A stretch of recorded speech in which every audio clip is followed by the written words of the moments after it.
Então, na aula 1, a gente começa falando de padrões de repetição.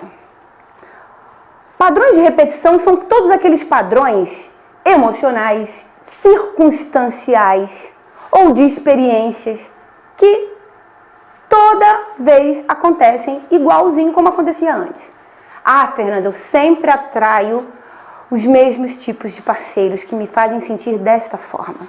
Ah, Fernanda, eu estou sempre me envolvendo em circunstâncias no meu trabalho que me colocam numa condição que eu não gosto. Eu estou sempre tendo que fazer muito esforço para obter reconhecimento. Meu reconhecimento, ninguém nunca me reconhece como eu gostaria. É tudo muito difícil para mim. Então, padrões de repetição que nós vamos considerar são os padrões desagradáveis, os desconfortantes. Esses padrões de repetição que nos acompanham podem ter sido impressos no nosso inconsciente, gerando crenças limitantes que atraem esse padrão, por conta de algum trauma que fomos impactados. Pode, na nossa própria história. Pode ser pelo que você foi impactado. Mas na maioria das vezes, esses padrões limitantes de repetição, eles não foram frutos do que nós fomos impactados, e sim de algo que os nossos antepassados viveram, mesmo que nós não tenhamos conhecido os nossos antepassados. Mesmo que nós não tenhamos conhecido o nosso pai que nos abandonou, mesmo que nós não tenhamos conhecido o nosso vovô que morreu antes de eu nascer, mesmo que nós não tenhamos conhecido o nosso bisavô que ficou lá em outro continente, quando os filhos dele emigraram para cá. Você não precisa ter conscientemente conhecido essas pessoas, porque existe um elo de conexão, uma rede que se interconecta através do nosso inconsciente o tempo todo e que faz com que nós consigamos acessar essas experiências, mesmo que nós não tenhamos conhecido essas pessoas. Isso é científico, isso é provado. Então, nesse módulo, nós vamos expandir o nosso olhar para o sistema que envolve. Suponha que nós estamos avaliando esse indivíduo, esse profissional que nós queremos contratar para a nossa empresa, esse indivíduo que nós queremos trazer para a parceria societária, esse indivíduo que nós estamos interessados em, quiçá, começar um relacionamento.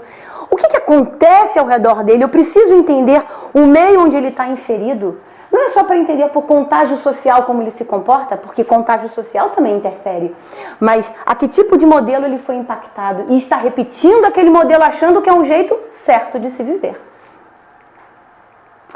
Quando nós entendemos o que está em volta, nós conjugamos os fatores sistêmicos. Toda vez que eu usar a palavra sistêmico, eu estou falando da família de origem, do contexto integral. Para conjugarmos os fatores sistêmicos que interferem na vida, no comportamento e na visão de mundo de um indivíduo. Olhem essa foto como ela fala mais que 1000 palavras. Tudo que ele foi exposto ou não viu daqui, mas acessou de forma inconsciente, ajuda ele a construir todas essas telas mentais que fazem com que ele filtre o mundo a partir dessa visão, desse esboço, dessa estrutura, que é a verdade dele. E que na cabeça dele é normal, assim como a verdade que você traz na sua cabeça é normal para você. Mas o que é normal? Muitas vezes nos acostumamos com padrões muito patológicos, muito desconfortantes. O que eu quero dizer para você é que toda essa quantidade de sofrimento que a gente vê no mundo, essa quantidade de erros que a gente vê no mundo, já foi tão incrustado no nosso inconsciente como sendo o jeito normal e certo de se viver, que nós perdemos o conceito de naturalidade. Natural, gente, é quando flui. É quando vai, é quando acontece sem tanta força, mas estamos condicionados a viver no antinatural, como se o antinatural fosse o certo, como se o estado de esforço contínuo, hercúleo, fosse o certo. Talvez não seja assim. E a gente começa da seguinte maneira, explicando vamos entender como essa grande rede interage e interfere no indivíduo, um pequenino aqui, que vai ser o comecinho. Como assim pequenino, Fernanda? Um bebê? Um pequenino, um indivíduo, o descendente, você. Na sua cadeia sistêmica de origem, você. Que já foi pequeno, cresceu, mas ainda é o pequenino em relação aos seus antepassados. Entendam essa expressão de pequenino como sendo alguém menor que os seus ancestrais. Todo indivíduo, quando nasce, traz em seu inconsciente uma espécie de gratidão, de dívida de gratidão para com seus ancestrais. Só que essa dívida de gratidão não é uma coisa assim, obrigada, gratidão. Não é isso. Ela tem um sabor amargo de culpa. É algo mais ou menos assim. Olha, mamãe, você me deu a vida. Eu preciso retribuir a você por esse movimento grandioso que você fez por mim, sem o qual eu não estaria aqui. E no afã de retribuir a essa mamãe, a esse papai, a essa vovó, esse pequenino vai acessar o banco de memórias coletivas da família no afã de encontrar alguma forma de poder ajudar. E ele começa a rastrear. Isso é um movimento, gente, inconsciente. Essa criança não está pensando conscientemente como fazer. É todo um processo inconsciente de acessar. Acessar o quê? O banco de memórias coletivas da família, chamado de campo mórfico ou morfogenético pelo biólogo e parapsicólogo Rupert Sheldrake. Esse banco de memórias coletivas, ele existe em tudo. O pesquisador identificou que existe o banco de memórias coletivas da história da África, dos continentes em geral, do planeta como um todo, de determinadas civilizações, assim como existe o campo mórfico ou morfogenético da nossa família. Eu gosto de comparar com a nuvem eletrônica. O que é a nuvem senão um banco de dados alocal e atemporal? Está ali. Está ali. A nuvem, todo mundo joga tudo para a nuvem. Mas onde está essa nuvem? Está ali. E quando esses pequeninos acessam esse banco de memórias coletivas, como eu posso ajudar a mamãe a retribuir a ela a gratidão que eu tenho por ela ter me dado a vida? Quando eu acesso esse banco como pequenina, eu encontro ali os eventos dolorosos vividos pelos meus ancestrais. Suponha que é esse pequenino que eu estou falando. E ele acessa o campo mórfico e encontra os sofrimentos da mamãe, os eventos dolorosos da vovó, os outros eventos dolorosos ou sofrimentos da bisavó e ele acessa tudo isso. E por razões que nós ainda não temos o entendimento, ele resolve se conectar a uma dessas pessoas e puxar para ele um pouco dessa dor. Esses eventos dolorosos computados no campo são chamados de exclusões. Entendam o conceito de que a maior parte das dores que nós trazemos, dores emocionais, elas incorrem numa exclusão. Imaginem o seguinte, poderia ser uma exclusão afetiva? Essa bisavó não foi feliz no amor? Poderia ser uma exclusão financeira?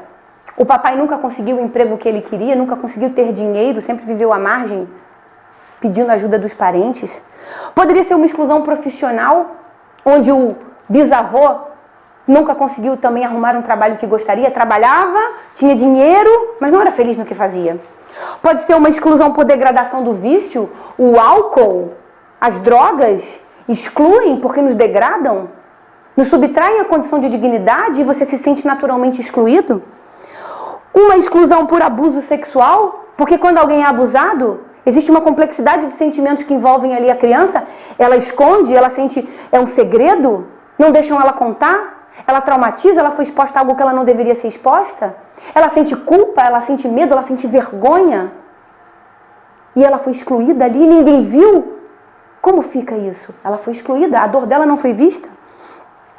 Uma exclusão por abuso moral, uma exclusão por orientação sexual, onde um membro da família escolhe uma orientação sexual diferente dos outros e é excluído por conta disso. Uma exclusão por doença, uma exclusão por aborto. Peraí, a mamãe cometeu um aborto, alguém não foi visto, alguém foi excluído. Seja aborto provocado ou espontâneo. Os dois provocam exclusões. Uma exclusão por morte, uma perda de alguém que era muito importante. Ou uma exclusão por você esconder um segredo. Um segredo muito antigo. Um segredo que você viu, talvez de uma irmãzinha que foi molestada, talvez de algo errado que aconteceu, que ninguém conta pra ninguém. Talvez de uma mamãe que, para ser feliz no amor, dado que estava infeliz no seu casamento, precisou ter um relacionamento extraconjugal onde ela pudesse se sentir amada, e engravidou desse homem e trouxe esse filho para o seio da família constituída. E talvez esse seja o segredo de que aquele seu irmão não é filho do seu pai e da sua mãe. Todas essas e muito mais condições podem configurar uma exclusão a partir de um componente de dor. Então, quando esse pequenino acessa o campo mórfico ou morfogenético, identifica uma exclusão, ele decide, por fidelidade cega, ele decide isso, pedir para carregar um pouco daquela dor. É como se ele dissesse assim: querida mamãe, dá-me um pouco da sua dor para que eu possa dividir esse peso com você. Afinal de contas, a senhora me deu a vida e eu devo isso a você.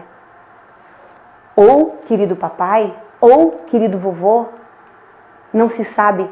O fato é que essa é uma forma metafórica de explicar como esses contratos são assumidos no nosso inconsciente, quando nós acessamos, também inconscientemente, o banco de memórias coletivas da família.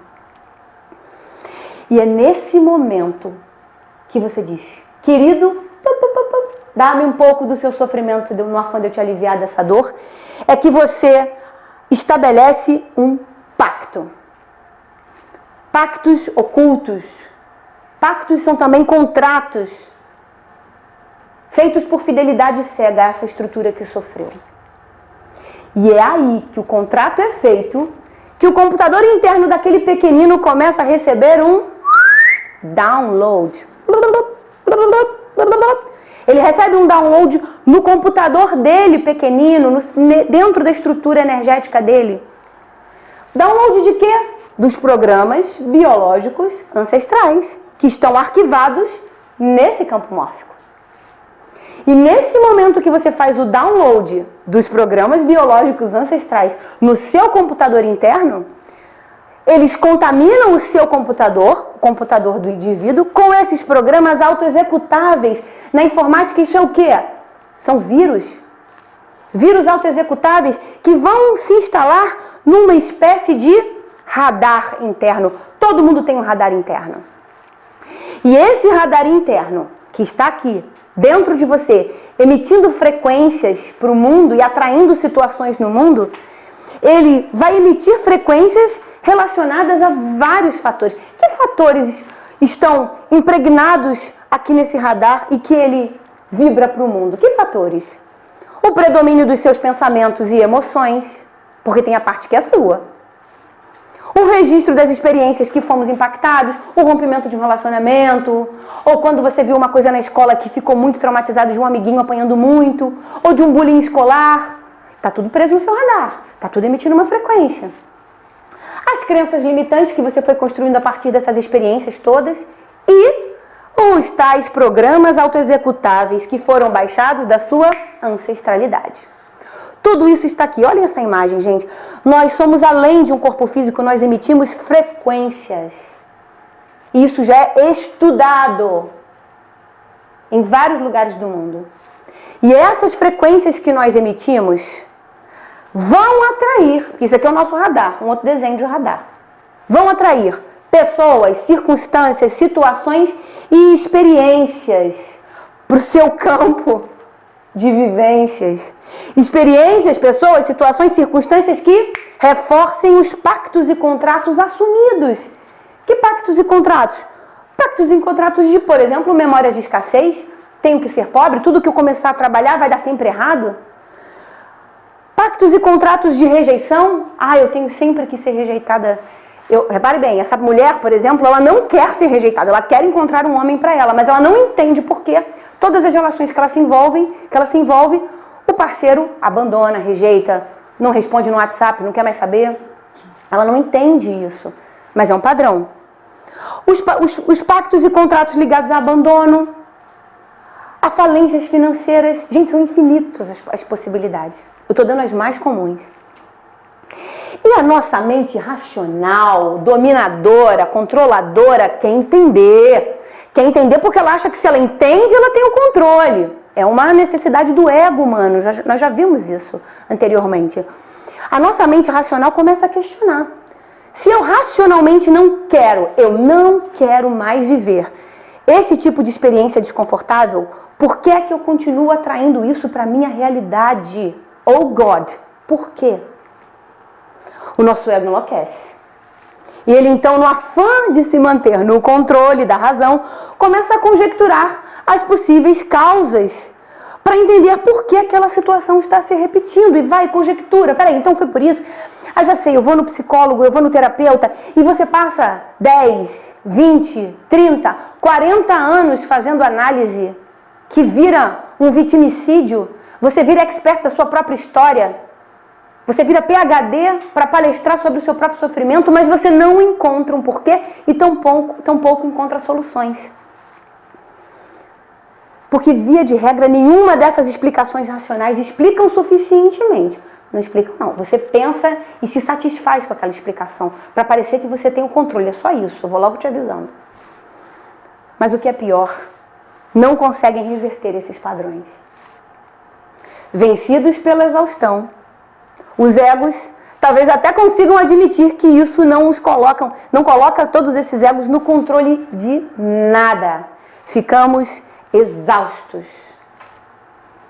E o ego começa a considerar a hipótese, de que deve haver algo por trás dos panos, por trás dessa realidade que eu vejo, que eu acho que é a única possível, porque me é tangível. E o que eu estou propondo a você é entender o intangível. Será que tem algo por trás regendo esses padrões de repetição? Deixa eu dar uma espiadinha aqui. E é verdade, ele vai encontrar muita coisa, porque nessa realidade aqui da frente é só a ponta do iceberg. E o que está por trás é da linha do oceano para baixo. Isso porque os fatos aparentes do topo, da ponta do iceberg, obedecem a dinâmicas que estão ocultas em nosso inconsciente, em nossas emoções mais profundas. E essas emoções profundas, essas aqui que nós nem sabemos direito, não conhecemos direito, a gente tem que querer mergulhar nisso aqui para entender de uma forma sem querer controlar. Essas emoções profundas criam um fluxo de vibrações que você nem sabe que está vibrando. Você está aqui com a sua mente, pensando que pensa coisas, pensando que entende tudo, criando suas próprias conjecturas e seu entendimento da verdade, fechando ali no caixote quadrado. Essa aqui é a mesma coisa. Só que existe um campo eletromagnético em que estabelecemos trocas com os outros e que fluem essas emoções, fluem essas vibrações que permeiam as relações. Então, racionalmente, esse homem e essa mulher querem se relacionar.